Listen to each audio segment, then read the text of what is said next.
All right, good afternoon. So the last time we met, we looked at the definition of poetry. Today we will continue with the origin and function of poetry. And then we move on to the next topic.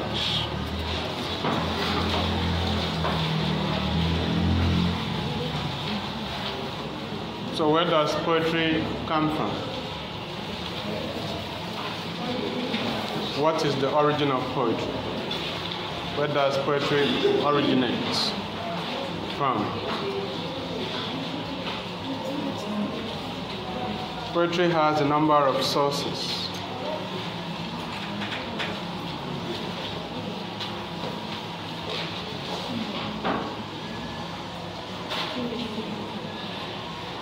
One important source of poetry is nature. Nature.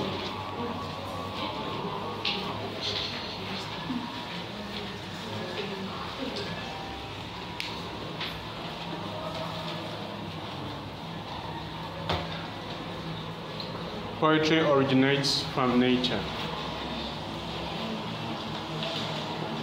When we talk about nature as an origin of poetry, we have some perspectives. One is orderliness.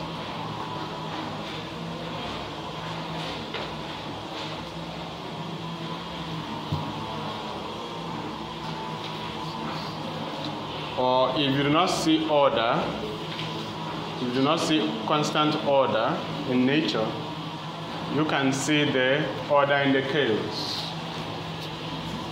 Order in the chaos.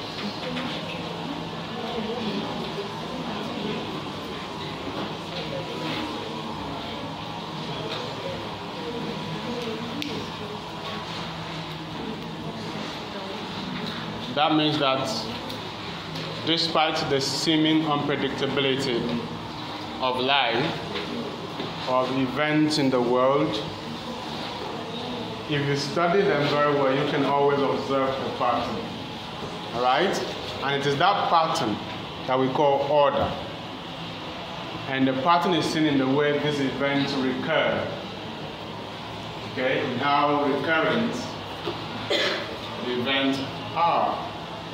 And so poets observe this pattern and then are able to see the order in nature. So order in the chaos. Or order, orderliness in nature. By order, we also mean rhythm. We also mean uniformity. We also mean regularity. By order, we're talking about rhythm, uniformity, regularity.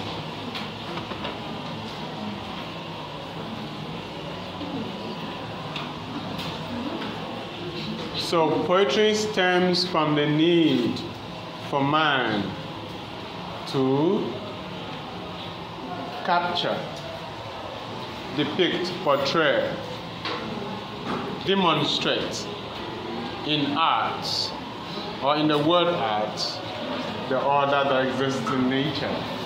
Poetry stems from the desire in man to capture the order in nature, to depict the order in nature, to portray the order in nature.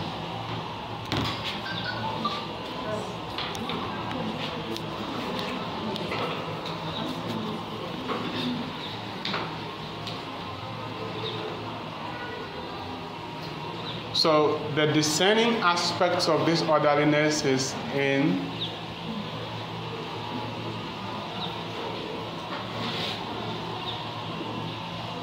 the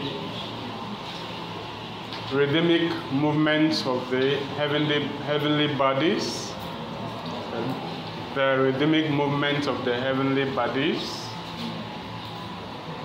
the rotation of the sun, the movement of the river, which we call tides, all which are timed or which are what? Highly timed and regulated. The movement of the sun, the rhythmic movement of the heavenly bodies, the movement of the rivers, the ocean, all which are what? Highly timed. They are highly timed and regulated.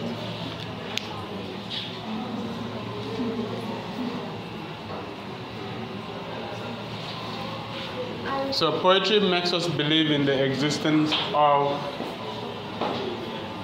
God. Poets are people who are likely to believe in the existence of God.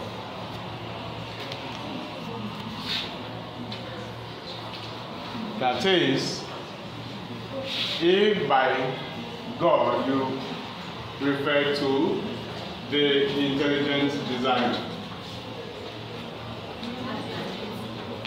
if by God you are talking about the intelligent designer,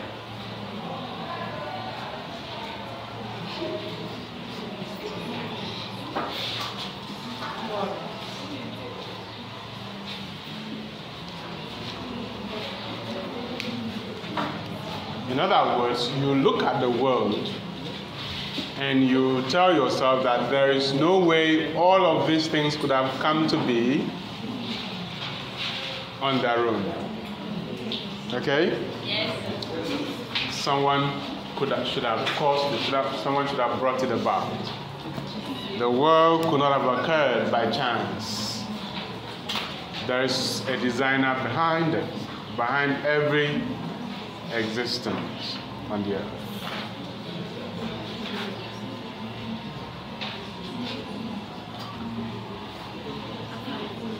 And also, if by God you refer to the uncaused cause.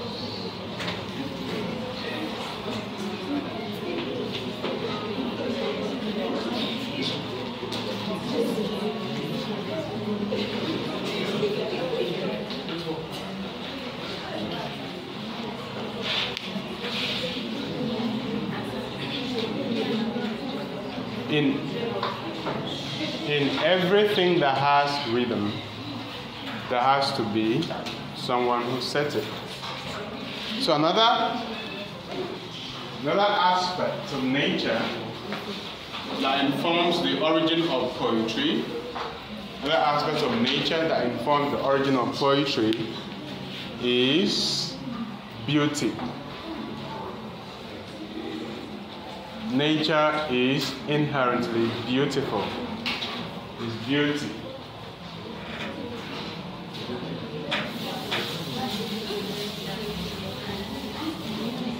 Aesthetics.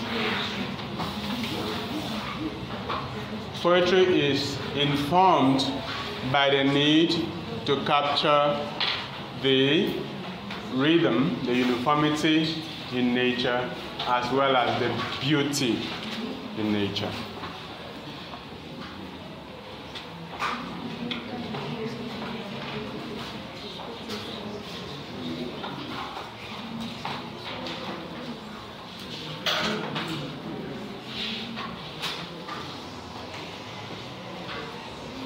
The natural environment is the origin of poetry, which the poet captures. The poet wants to capture the natural environment, especially the beauty in it. That informs the origin of poetry.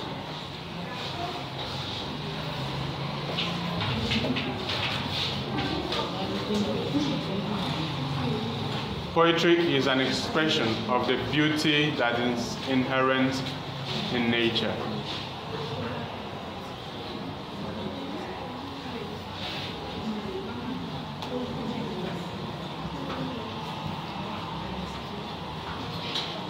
Another thing that you need to notice is that poetry is a sound.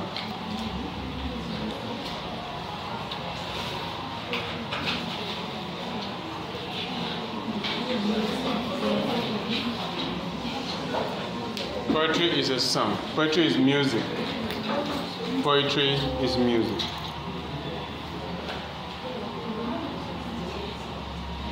So poetry also has its origins in the melody of nature, the music of nature. Poetry has its origins in the melodies in nature, the music in nature.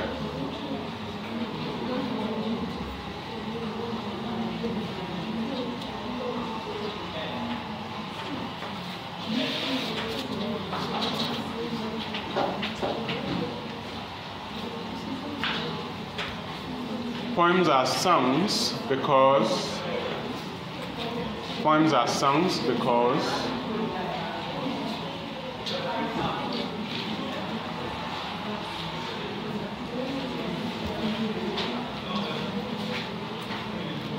they tend to have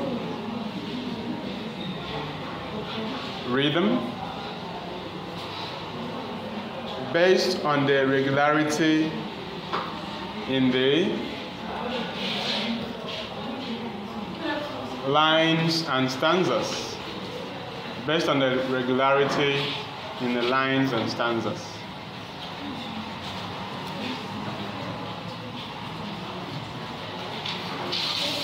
Some poems are written in such a way that they have the same number of syllables per line.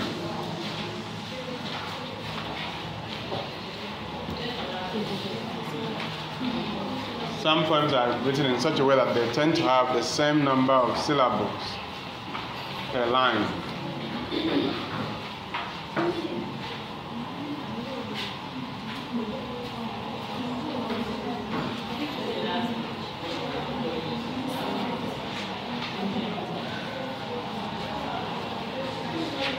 This regularity in the distribution of the syllables tends to make the poem musical and melodious. This is why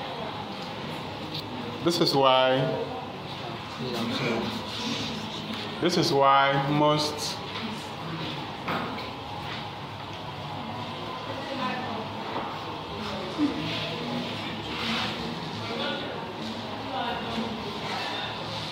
songs that you sing today, especially the songs in the hymn book, were first of all written as poetry.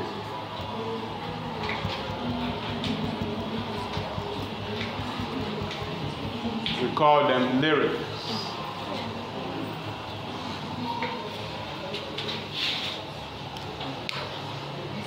They were first of all written as emotional poems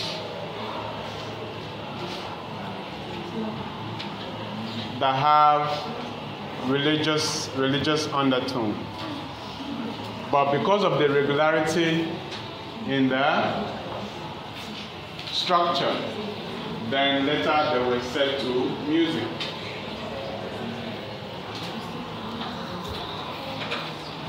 But even when a poem is a free verse, you must recognize that it still has some form of rhythm. Even though the rhythm will not be regular. So music also makes poetry pleasant to the ears and therefore beautiful.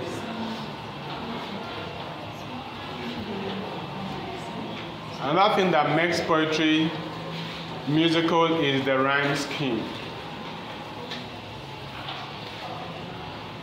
Another thing that makes poetry beautiful is the rhyme scheme. Or musical. Another thing that makes poetry musical is the existence of rhyme in the poem.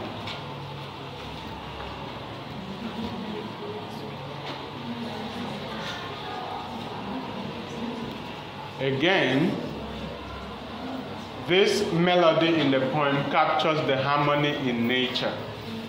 So everything goes back to nature. It's an attempt to capture the harmony in nature.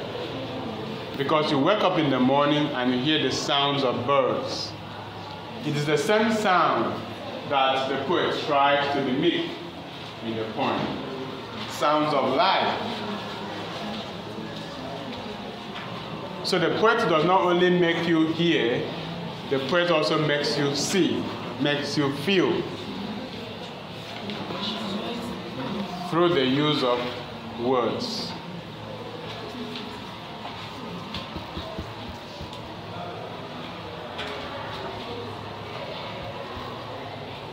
So poetry has origin in music, which is the need to express the harmonious and the melodious in nature.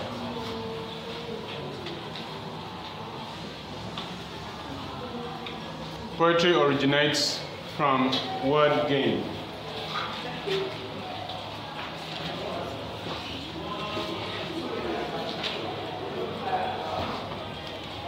Poetry originates from word game.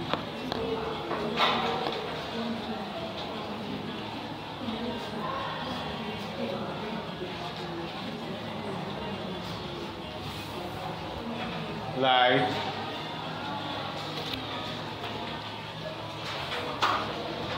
tongue twisters. Like tongue twisters.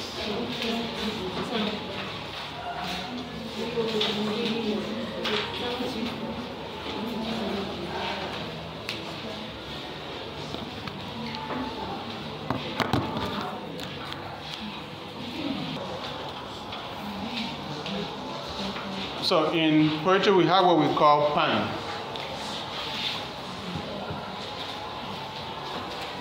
P-U-N, which simply refers to as play on words. This is what poetry is, word game. And poetry has its origin in word game. The poet always tries to convey his thoughts in the most creative ways. And that is by playing with words to the pleasure of the reader, to the entertainment of the reader.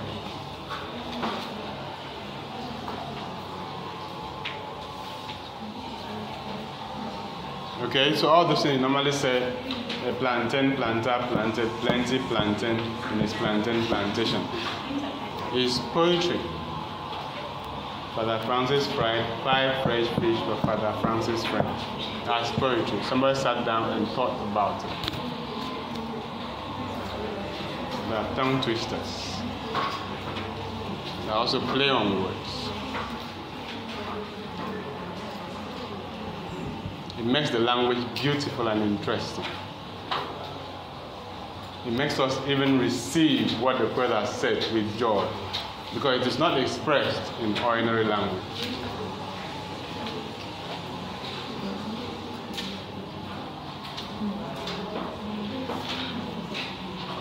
So you should see poetry as a game of words, which is where the power of poetry has, the power that poetry has comes from. Because the basic raw material of the poet is nothing other than the word.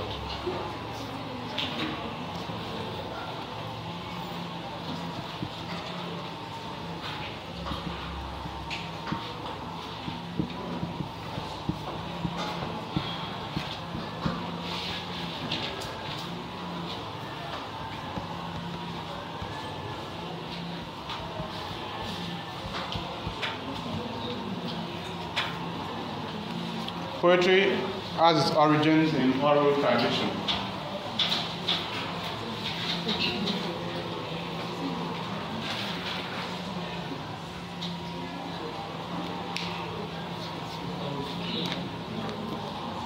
Poetry has its origins in oral tradition.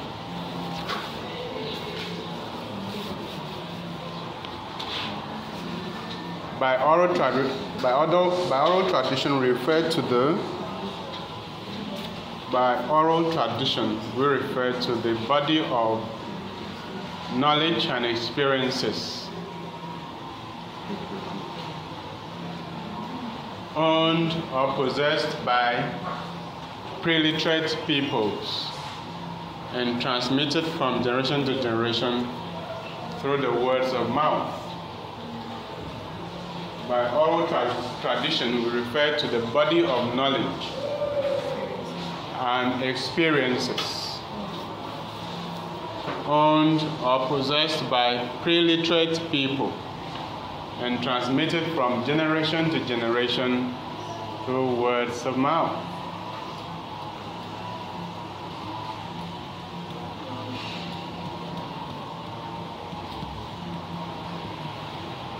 The totality of the knowledge possessed by pre-literate people. By pre-literate people, we refer to people who lived in pre-modern societies. A modern society is a society where people have learned how to read and write. But pre-literate societies are societies where people did not have writing. So the basic way of transmitting knowledge was through the oral mode. They use the oral mode to transmit knowledge.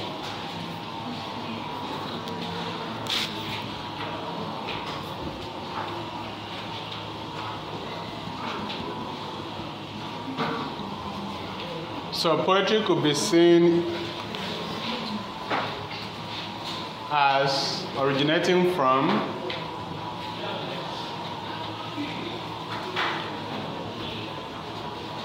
various forms of oral traditions. Poetry could be seen originating from various sources of oral tradition, such as chants,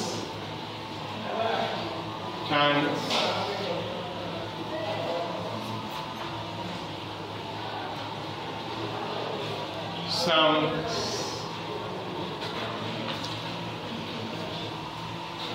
When you are talking about songs, we have different songs.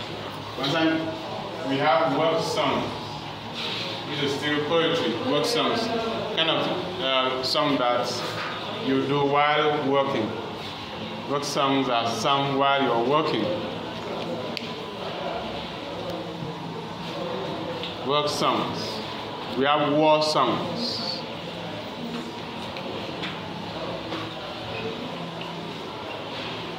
War songs. War songs are sung to motivate the soldiers, give them morale, give them vibes while going to the war front. It makes them see war as a very simple thing until they get there. Alright? So when war songs are sung, people are like, I'm ready to kill, ready to die for my country. Patriotism. So songs, aspects of oral poetry, incantation,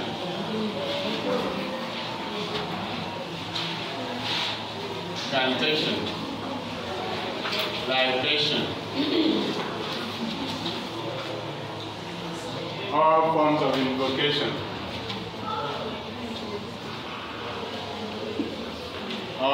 of invocation, sources of poetry in the oral tradition.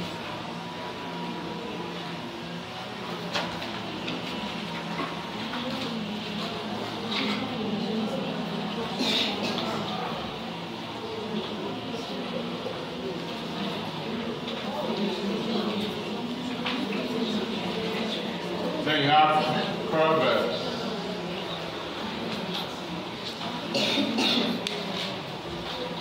Proverbs.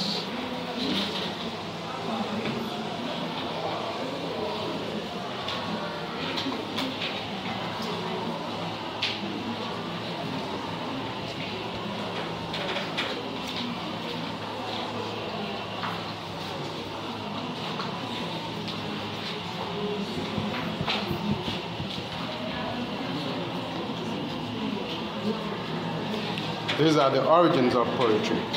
Let's look at the functions of poetry.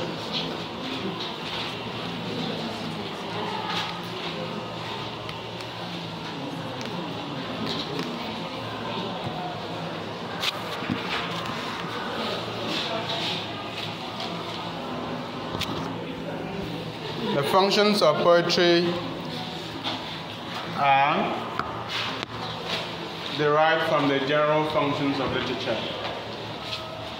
The functions of poetry are taken from the general functions of literature.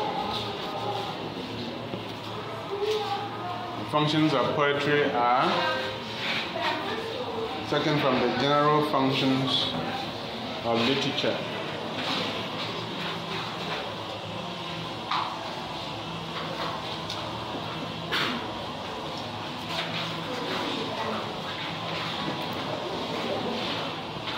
Which are entertainment, information, education,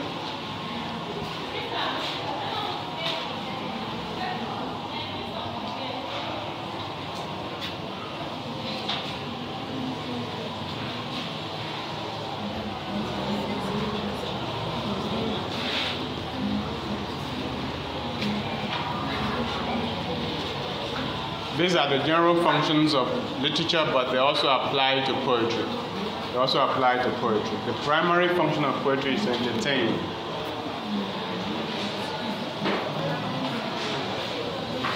The primary function of poetry is to entertain.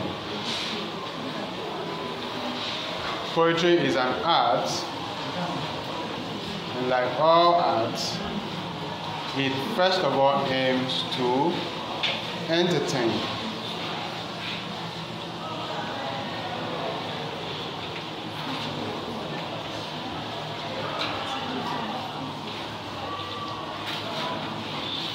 Poetry makes one happy, engages one's attention, relieves one of boredom,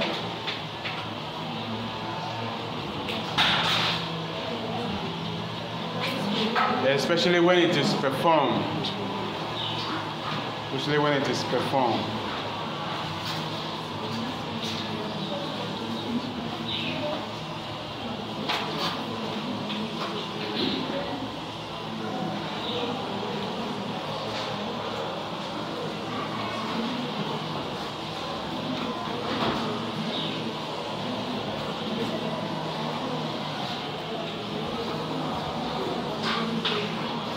Poetry also informs, gives you information.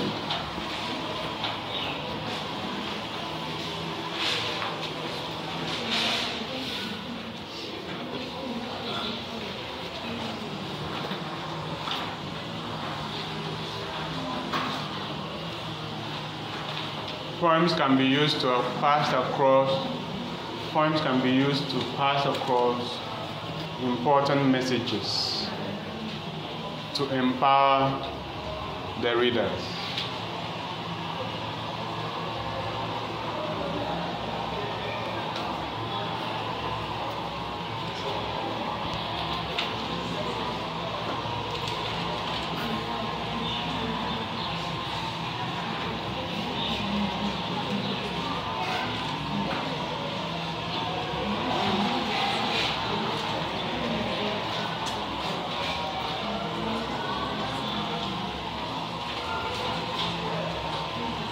Information empowers people.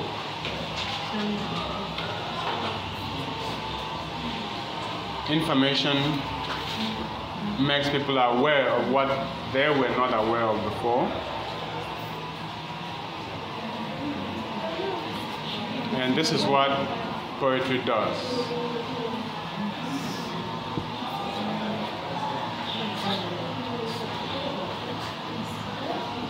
Poetry can also educate.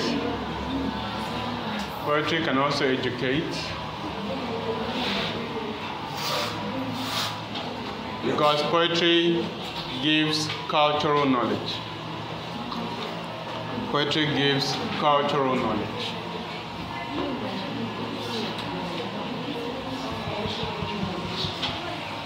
Poetry gives cultural knowledge.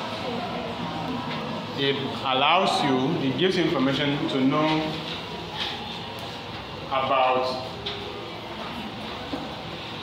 a particular people, particular country, the situation in that country, the condition of the people. So poetry opens our eyes to the realities of life. Poetry opens our eyes to the realities of life in our environment. Because the poet always aims to tell the truth.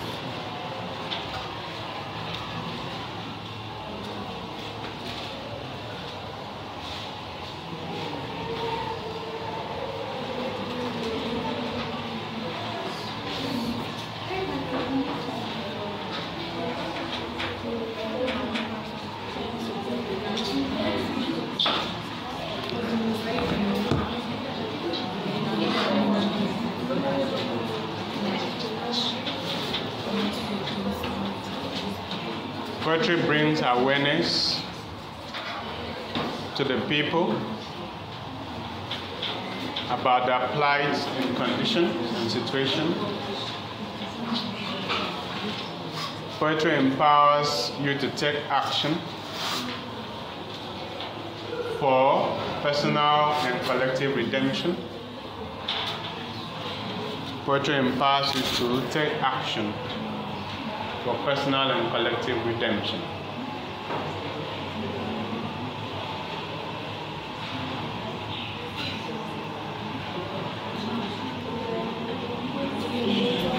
Because first of all, poetry has to open your eyes to the realities around you, enlighten you to the reason why things are the way they are.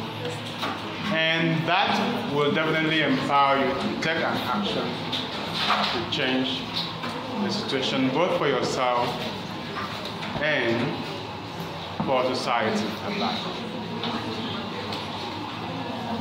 So poetry has the power to liberate.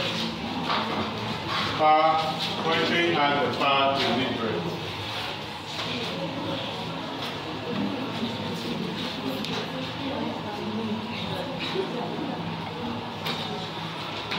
Poetry empowers you to liberate yourself and your society from all existential shackles.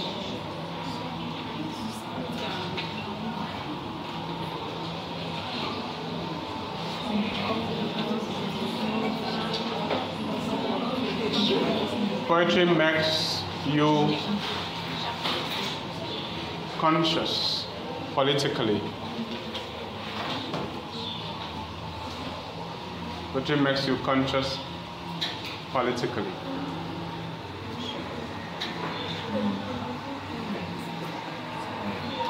Poets have been at the forefront of fighting for human rights. And if you ever feel that something is wrong in your society, you can use poetry to express it. If you feel that something is wrong in your society, you can use poetry to express your feelings.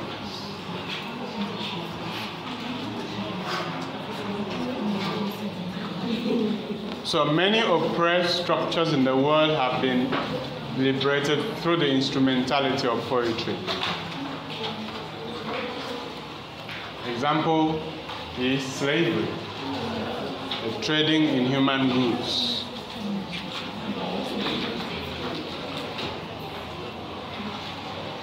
Another is racism. There were poets who fought against slavery with their poems, just by writing poems. And those who fought against racism just by writing poems. So poems are powerful tools of human liberation. And so as an upcoming poet, you can look at the society and see what is wrong and then use poetry to approach that problem.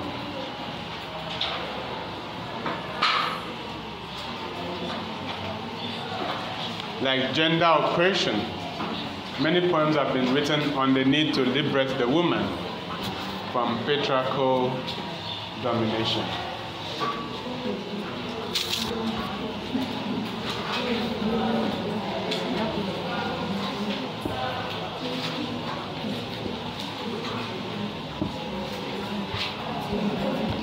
Poetry is therapy.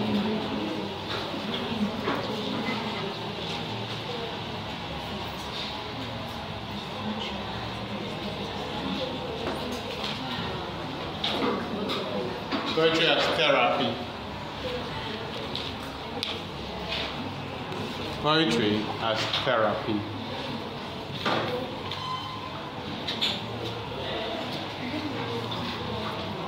Poetry has all these functions, but we are beginning to realize that poetry can also heal, right? Through the power of the word. You need to realize that poetry also heals through the power of the word. Poetry is therapy.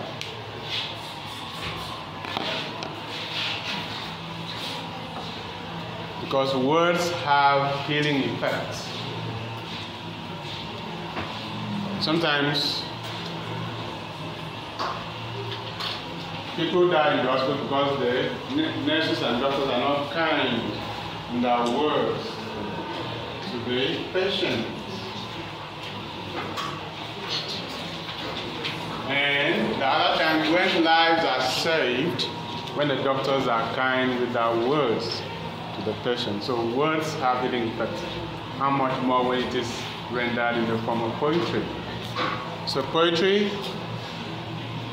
is therapy because poetry can heal.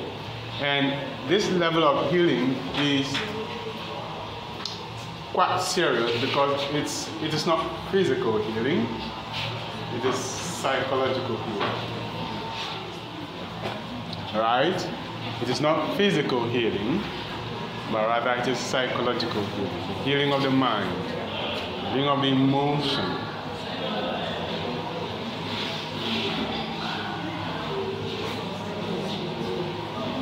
So not only are people healed when they listen to poetry that are worded to bring about healing to the troubled mind, people can also be healed by also writing poetry.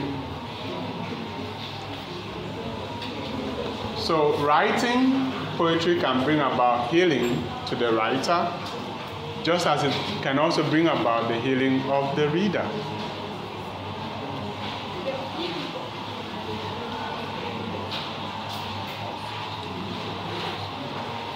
If writing poetry brings about the healing of the writer, then in psychoanalysis we are talking about free association. Talk about free association.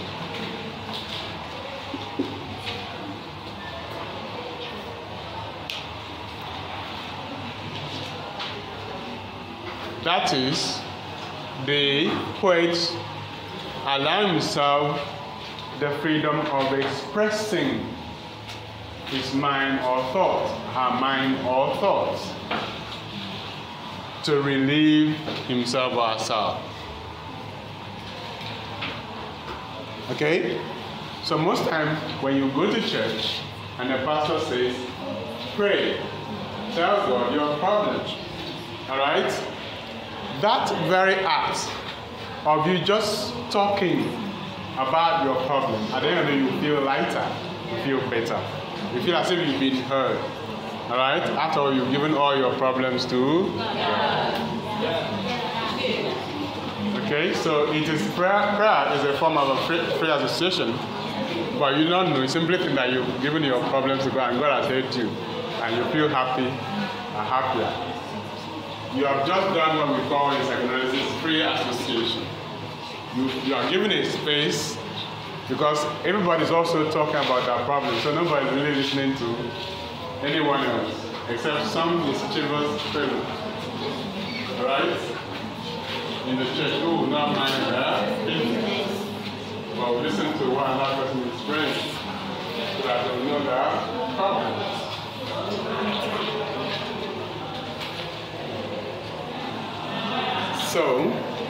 So next time the pastor says, take your problems to God in prayer, you should understand the psychological import of that statement. And so you should unburden your mind to God. Right?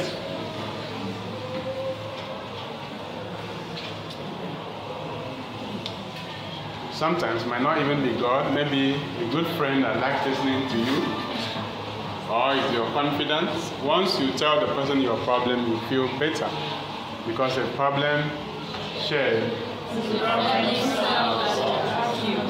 Okay?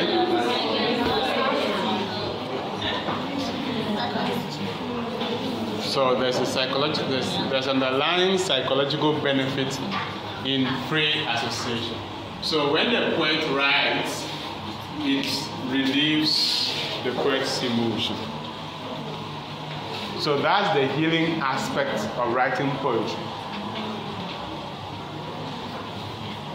And if the reader identifies with the problem that the poet has written about, then if at the level of psychoanalysis, we're calling it what? Walking through.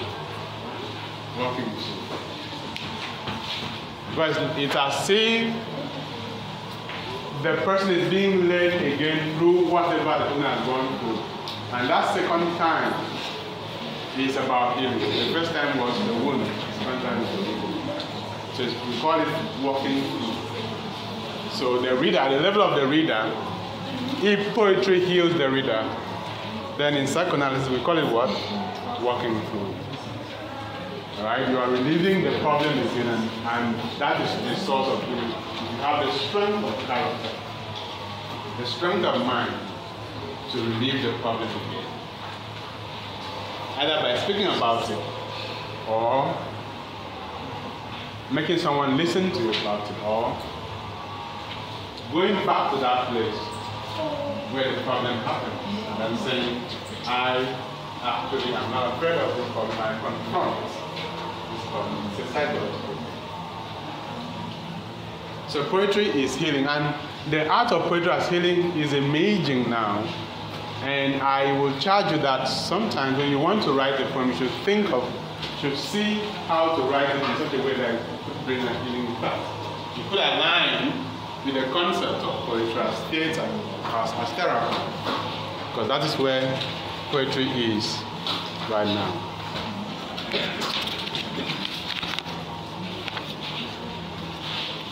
So these are the functions or purposes of poetry.